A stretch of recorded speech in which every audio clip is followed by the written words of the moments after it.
Hello there and welcome to my channel. My name is Alexia and in this video I'm going to talk about how to open a yoga studio.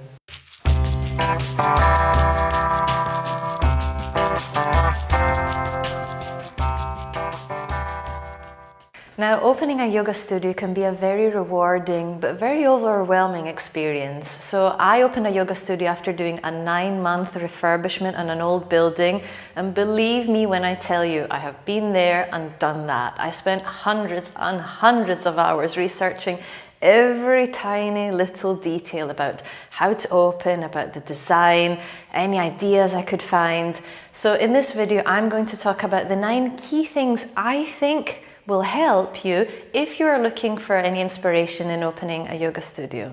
The first tip is to create a business plan. Now, especially if this is the first yoga studio you're ever opening, think that now you're turning your passion into a business, and it's very important to see it as such. So when you're going to establish your business plan, the 3 key things that you want to look at are: who are your ideal students? Another thing is, what type of yoga do you want to teach? And the last thing is, do you have a financial plan? Now, so for the rest of the video, I'm going to go into these things in a little bit more detail. So number 2 is finding the ideal location. Now, I don't know if there is an actual ideal location because there's so many factors to consider. Now, what I did when I was looking for a yoga studio is I created a list of things I wanted the yoga studio to have. So my list was: easy parking nearby, not on a busy road, have many windows, be easy to find, far from another yoga studio, walking distance to the city centre, and not have a noisy business nearby. Of course, everyone's list is going to be different, but if possible, try to tick as many of the boxes that you can when you're looking for the location of your yoga studio. Part 3. Choose the ideal size for your yoga studio.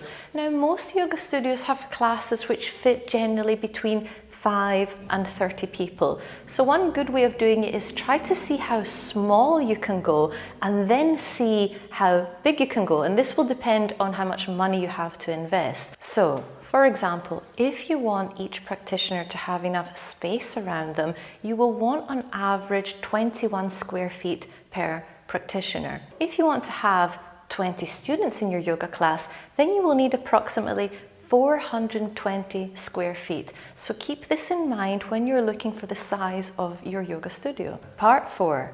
Yoga studio design. Now, when I was looking into designing my yoga studio, I spent hundreds and hundreds of hours on Pinterest. Now, Pinterest is a great place to look for any inspiration that you might want. If you're lucky enough and if you have the money, then by all means try to work with an interior designer or with an architect, or maybe with a friend who knows a bit about design. However, if it's just you, go onto Pinterest, spend some time there and see the things that you feel you would like to add into your yoga studio. So some things to look out for are the colors of the walls. Most yoga studios tend to have light colored walls with perhaps an accent wall. The type of flooring. Most yoga studios have wooden floors, and a cheaper option is laminate flooring. Wood is much more expensive, but it's also more durable.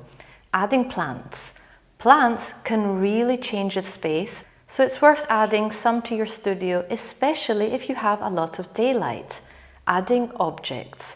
These can vary from candles to ornaments to the artwork on the walls. A good rule of thumb is to start off simple and with time add more if you feel your space needs it. And the last is lighting. Choose lighting that helps create a soft and more ambient light. Also, dimmer switches are a nice option, especially towards the end of the class if you want softer lighting for Shavasana. Part 5. Talk to your students. Now, especially if you've already been teaching and you might have a relationship with your students, it's nice to talk to them and get their opinion, because maybe they will offer you some insights that you didn't even consider before. So for example, when I opened my yoga studio, I brought some of my students to see the space and give me any ideas they might have had or any advice they might have had. And I thought that that really helped me, and it also helped them establish a relationship with the space even before it became a yoga studio. Part 6. Have a good logo and website.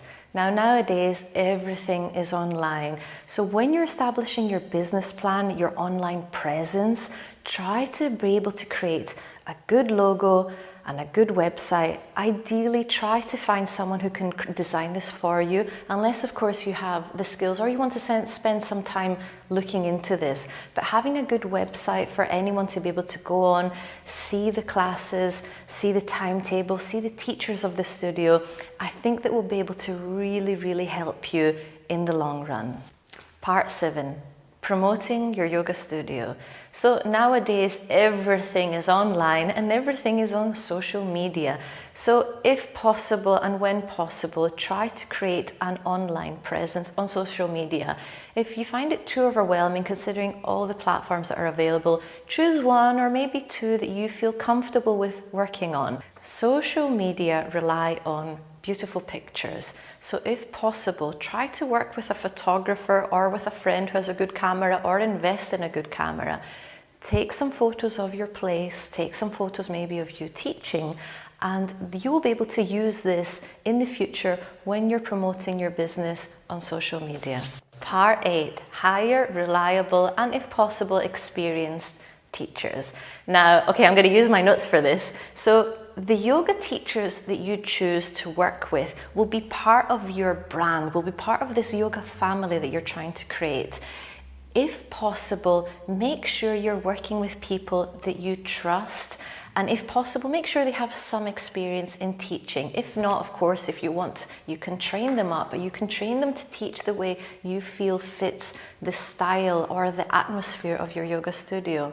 Of course, if you want to work with maybe less experienced yoga teachers, you could ask them to teach a class with maybe just you or maybe a friend or some other yoga teachers. And this way you'll be able to really get experience of how they teach, and you can advise them on maybe some things that you would like them to incorporate more or maybe less in their classes.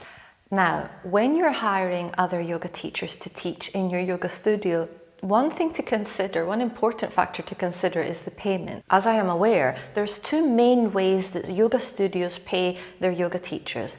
The first way is a fixed rate form of payment. And what this means is that the yoga teacher gets a fixed amount for each class, regardless of how many students there are in the class. And now the second way depends on how many yoga students there are in each class. So if there's more students, the teacher gets more. If there's less students, the teacher gets less. Normally there's a baseline under which there's always a fixed amount that the teacher gets paid. And so when you're working with other teachers, really have a think of what works best for you, for them, and for your yoga business. And the last thing is, hire staff as you grow. So when you first start out, So when you first start out your business, I know I did this, you do everything. You do the teaching, you do the cleaning, you do the social media, you do the website, you do everything for your business.